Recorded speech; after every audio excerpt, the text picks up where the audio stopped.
আজকে সকালে বৃষ্টি হয়েছে, তো ভাবলাম যে আজকে রাস্তার অবস্থা খুবই খারাপ হয়ে যাবে, এটা একটু ভিডিও করে দেখানোর চেষ্টা করি যে আসলে কেমন হয় বৃষ্টির সময় রাস্তার অবস্থা।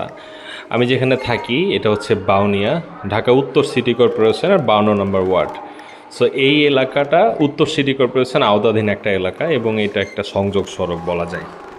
এটাকে সংযোগ সড়ক কেন বলছি, কারণ এটা এক সাইডে হচ্ছে উত্তরা 3 নম্বর সেক্টর জসিমউদ্দিন এবং অন্য সাইডে হচ্ছে ইসিবি চত্বর, যেটা কালসি মিরপুরকে কানেক্টেড করছে এবং ওখান থেকে বনানী মহাখালী খুব ইজিলি যাওয়া যায়। সো এটা একটা কানেক্টেড রোড বলা যায়, যেটা ঢাকার দুই প্রান্তকে কানেকশান করেছে। অনেক সময় যখন উত্তরার ভেতরে জ্যাম হয় বা এয়ারপোর্ট রোডে জ্যাম হয়, তখন ম্যাক্সিমাম গাড়ি এ রোডে ঢুকে যায় এবং এই রোড দিয়ে বাইপাস হয়ে তারা চলে যায়। তো এটা একটা যথেষ্ট ব্যস্ততম রোড এবং অনেক মানুষের বসবাস। এখানে সকালবেলা বের হলে আপনি অটোর মানে এত অটোর জন্য আপনি কিন্তু স্বাভাবিকভাবে যাতায়াত করতে পারবেন না। সো এরকম একটা ব্যস্ততম রোড এটা। কিন্তু এই রোডটা 2015 সাল থেকে আজকে 2026 সাল 11 বছর যাবৎ এটা সেমভাবে আমি দেখতেছি যে এটা খারাপ অবস্থাতেই আছে। হ্যাঁ, কখনো একটু রিপেয়ার হয়, কিছুদিন পর আবার নষ্ট হয়ে যায়। যেমন এনে ইট দেওয়া আছে, কিছুদিন পরে নষ্ট হয়ে যায়, এই অবস্থাতেই চলতে থাকে, কারণ এটা পার্মানেন্ট সলিউশন কখনো করা হয় নাই। সো এই রাস্তাটা দিয়ে আমাদেরকে যাতায়াত করা লাগে। আমি একটু দেখানোর চেষ্টা করছি আপনাদেরকে যে আসলে বৃষ্টির সময় আমরা ঢাকার ভিতরে থাকা সত্ত্বেও কত হ্যাসেল পোহাইতে হয়।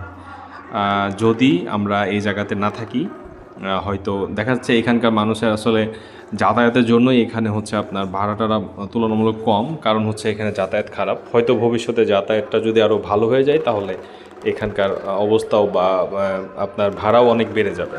তো সেটা না, মেন কথা হচ্ছে যে এই রাস্তাগুলো ঠিক করা উচিত সরকারের। আসলে গায়ে লাগে না, এত এত মানুষ ঢাকার ভিতরে বসবাস করে কিন্তু এত বাজে রাস্তা। শুধু আধা ঘন্টা 1 ঘন্টা বৃষ্টি হলেই এই রাস্তাটার অবস্থা এত খারাপ হয়ে যায়। সেই রাস্তাটা দেখে আপনারা বুঝতে পারছেন, আপনাদের কাছে কোনোভাবে মনেই হবে না যে এটা ঢাকার ভিতরে কোনো একটা রাস্তা এবং এটা সিটি কর্পোরেশন আওতাধীন একটা এরিয়া। এটা কোনোভাবে দেখলে মনে হবে না। ইভেন এখানে কিন্তু অনেক হাইরেস বিল্ডিং আছে, এমন না যে এখানে বিল্ডিং নাই বা মানুষজনের বসবাস কম বা একটা বস্তি এরিয়া, তা কিন্তু না। এখানে বেশ কিছু সোসাইটি আছে, যেমন Manora housing society, BS builder society, অনেক বড় বড় সোসাইটি এখানে আছে। কিন্তু সবাইকে এই রাস্তাগুলো এরকম ভাঙাচোরা রাস্তায় ব্যবহার করতে হয় এবং এসব রাস্তা দিয়ে যাতায়াত করতে হয়।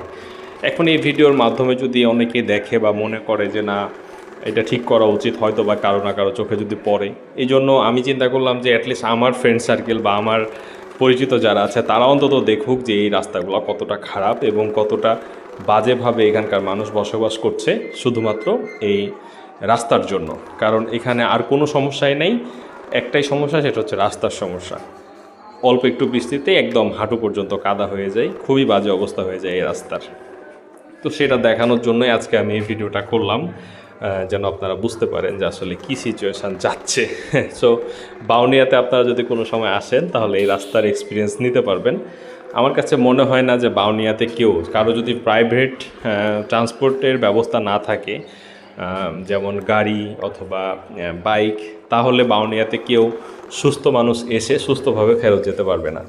যদি প্রাইভেট ট্রান্সপোর্ট থাকে দেন ওকে, আর যদি মনে করেন যে অটোতে আপনি উঠেন বা রিক্সায় উঠেন তাহলে আপনার নাড়ি ভুড়ি সব উলটপালট হয়ে যাবে, এটা গ্যারান্টি আমি দিতে পারি। তো শুধুমাত্র নিজস্ব বাইক থাকার খাতিরে এই এলাকায় থাকা যায় অথবা বসবাস করা যায় বা ট্রান্সপোর্ট করা যায়, কিন্তু যদি এই অপশনটা না থাকে তাহলে কোনো স্বাভাবিক সুস্থ মানুষ এই এলাকায় বসবাস করতে পারবেন না। আমি যদি সোজা সামনে উঠি তাহলে ওইটা হচ্ছে আপনার বেরিবাদ আমরা বলি, বেসিক্যালি ওটা হচ্ছে এয়ারপোর্ট রানওয়ের বর্ডার। সো এইখান থেকে ওঠার পরে এয়ারপোর্ট রানওয়ের বর্ডার যেহেতু, সো এই বর্ডারের সাথে যে রাস্তাটা এটা ভালো, এটা করে রাখছে সরকার। সো এখান থেকে আমরা সোজা একটা ভালো রাস্তা দিয়ে চলে যেতে পারবো উত্তরা, এই রাস্তা আবার ওকে। সো এটা হচ্ছে আমার ডান দিকে হচ্ছে এয়ারপোর্ট আর বাম দিকে হচ্ছে বাউনিয়ার আবাসিক এলাকা।